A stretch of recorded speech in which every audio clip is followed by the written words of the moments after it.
AITA for telling my sister I don't care what she woke up to, and if she screams again, she's getting the chain. My sister recently moved in with my boyfriend and I, and it's safe to say she's on the expressway to getting kicked out.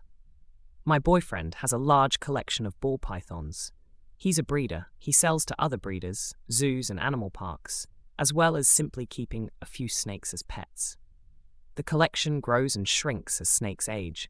We get clutches, snakes are sold, etc. But point is, he owns a lot of these guys. Not that explosions of snakes people think of happen, but you open a drawer and an eel-like thing slithers out. And yeah, I get that. That's fairly intimidating at first.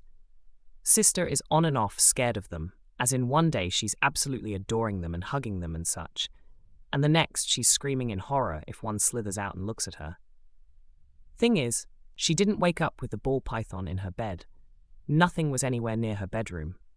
She threw yet another weird fit and accusations were thrown left and right. I just woke up and Baldy was curled up under my arm. No, he wasn't. Absolutely no guy was near your room. They couldn't gen if they wanted to. You're either still half asleep and seeing stuff, or you're lying. My response was different though.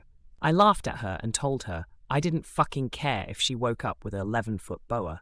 If she screamed like that again, she was getting the chain. One more of these, and me and boyfriend are driving you out with the snake hook and the mallet, since we just bred 5 clutches, and I don't want any emotional idiots right now. She stormed off, and now my mom is calling me an asshole for threatening to shove off her sister with a chain. What do I do here? Is there any alternative? Next story. AITA for cancelling plans with my in-laws after they disinvited my sibling to Christmas because of her eating disorder. I, 29F, have one younger sister, 22F, who has been battling an eating disorder for a few years now. She's done inpatient twice and is in therapy, individual and group, and has come a long way. This is her first Christmas home since recovery, and she has been ecstatic to experience the family things again. She has been working with her dietitian and therapist for her goals and needs. I'll admit one of those goals is very focused on anxiety surrounding the one-bite rule.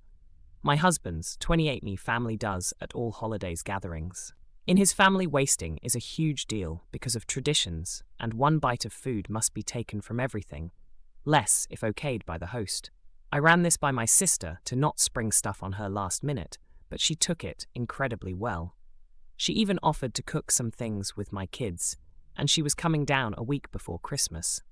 My mill called me last night and informed me my SIL, 25F, will be hosting the family Christmas in her town's meeting hall because it will be their first one home from France with their new baby, 6 months. My sister was living in our guest house, and I went out to tell her the news, and she was happy to see the cousins and in-laws because she missed them. This afternoon I get a call from my mill telling me Christmas plans with my sister and whoever she came with are cancelled, as my SIL doesn't think she'll adhere to the one-bite rule. I promised, and my sister promised, to abide and even eat way more. They didn't care and told us to figure out our holidays. Our family takes turns between the 3 of us, so this is already our Christmas time. My husband is supportive, but Mill and the rest of the in-laws think I'm being unfair when none of them have met my SIL's baby and want to celebrate with him. So AITA.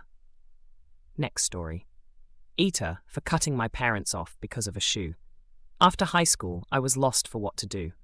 I always had good grades, A and B with a couple Cs, but I didn't want to continue school, and my parent never told me what else to do. So I took a gap year.